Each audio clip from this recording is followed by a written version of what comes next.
Vous écoutez le Flash Actu, issu de l'épisode S1007 du podcast Faut pas pousser les ISO, diffusé le jeudi 1er mai 2025.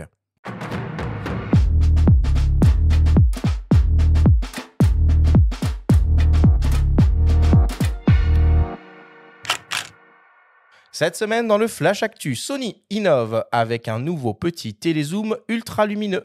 Viltrox officialise son nouveau Bokeh Master en gamme Lab et on connaît les lauréats de l'édition 2025 des SWPA. Le Flash Actu vous est présenté par Fox.fr, le site des spécialistes de l'image. Sony vient de dévoiler une nouvelle optique majeure et encore jamais vue en gamme G-Master. Après le très remarqué 28-70 mm f2 constant, présenté en fin d'année dernière, voici donc son grand frère, le Télézoom 50-150 mm f2 en gamme G-Master également. Au programme, on retrouve une formule optique de haut vol composée de 19 lentilles réparties en 17 groupes, incluant 2 verres Super ED, 2 lentilles asphériques Extreme XA, 2 lentilles asphériques et 3 verres ED.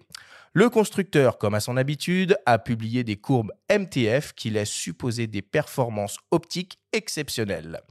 L'objectif offre une ouverture maximale ultra-lumineuse constante f2, une première sur cette plage de focale assurée par un diaphragme circulaire à 11 lamelles pour des effets de bokeh particulièrement doux et de très bonnes aptitudes en faibles conditions lumineuses.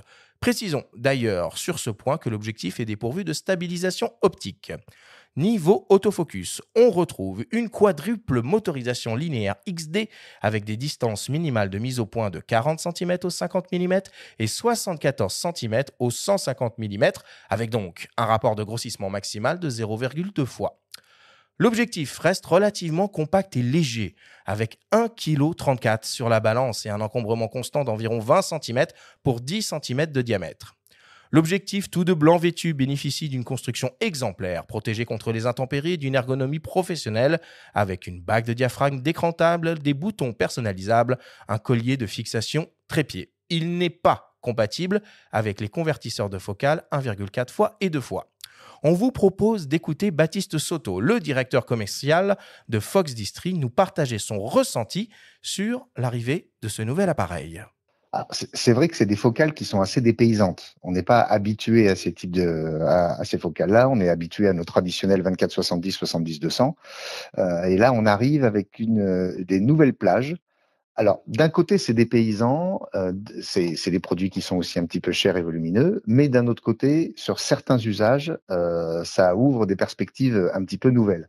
Par exemple, c'est la première fois qu'on se retrouve avec une optique à ouverture exceptionnelle qui couvre les 3 focales du portrait, donc qui va au 50, au 85, au 135.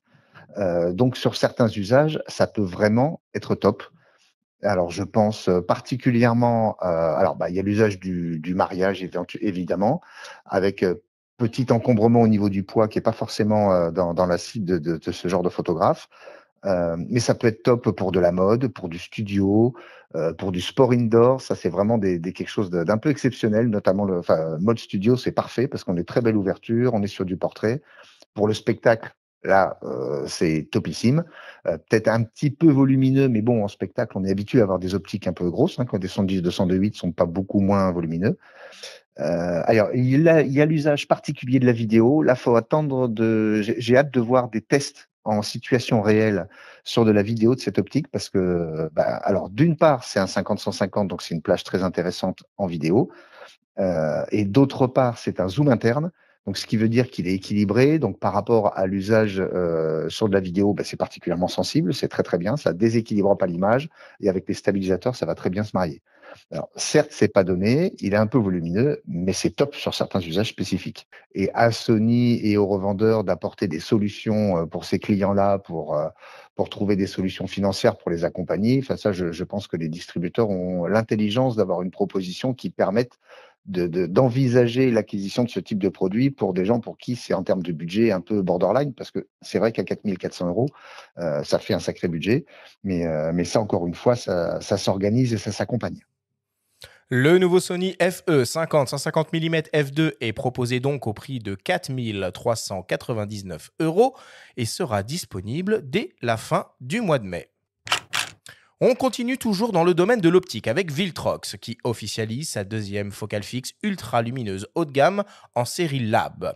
Après le 135 mm f1.8 de l'année dernière, voici venu un 35 mm f1.2 proposé en monture Sony E et capable de couvrir naturellement le format 24-36 mm pour les photographes de reportage, mais aussi pourquoi pas de portraits, de paysages, d'astro, voire même d'architecture. Au programme, on retrouve une formule optique de haut vol composée de 15 lentilles réparties en 10 groupes, incluant 5 verres ED, une lentille asphérique UA et 3 verres HR. Il offre une ouverture maximale de f1.2 associée à un diaphragme à 11 lamelles. On retrouve une motorisation autofocus hyper VCM ultra rapide, précise et silencieuse, avec une conception qui limite le phénomène de focus breathing. L'objectif dispose d'un petit écran LCD sur lequel s'affiche la distance de mise au point, le mode de mise au point et l'ouverture sélectionnée. On retrouve une bague de diaphragme manuelle qu'il est possible de décranter grâce à un interrupteur et 2 boutons personnalisables. Pour le reste, cet objectif jouit d'une protection contre les intempéries et intègre un port USB-C pour les mises à jour de firmware. Il pèse 910 grammes et mesure environ 12 cm de long. Le nouveau Viltrox à f35 mm f1 de Lab en monture Sony E est proposé au prix de 1 099 €. Et pour terminer, la 18e édition des SWPA pour Sony World Photography Awards vient de se terminer par une grande exposition et une remise des prix à Londres à la Somerset House. Après la photographe française Juliette Pavy, qui a reçu la distinction de photographe de l'année dernière, c'est le photographe britannique Z. Nelson qui remporte cette édition 2025 avec sa série The Anthropocène Illusion, un travail au long cours sur plusieurs continents qui vise à interroger la rupture entre humain et nature. Pas de lauréat français cette année dans les différentes catégories professionnelles de la compétition, mais le photographe français Olivier Unia remporte l'Open Photographer of the Year avec une photo d'action d'un spectacle équestre marocain. À noter que cette année, la compétition a également mis à l'honneur la photographe américaine de l'agence Magnon, Suzanne Messeilas, pour l'ensemble de sa carrière.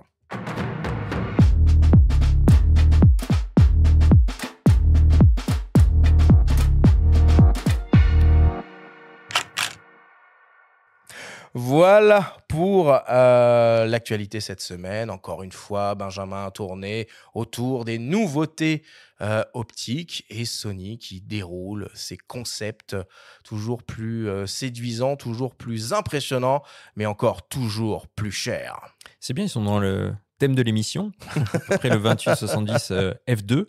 Je voulais avoir l'avis de Sylvain un peu sur ce nouveau 50-150. C'est intéressant ce que disait Baptiste aussi. C'est un peu aux revendeurs de se l'approprier et de faire en sorte d'expliquer aussi les usages permis par ce type d'optique qui est, il est vrai, très volumineuse, très chère aussi, quoi. Bien sûr, nous, quand les clients viennent en boutique pour acquérir une nouvelle optique, nous, on se doit de leur présenter toute la gamme de ce qu'ils peuvent obtenir. Le 50-150 sera, à mon avis, pas très difficile à justifier de par l'ouverture, tout comme le 28-70 l'est aujourd'hui.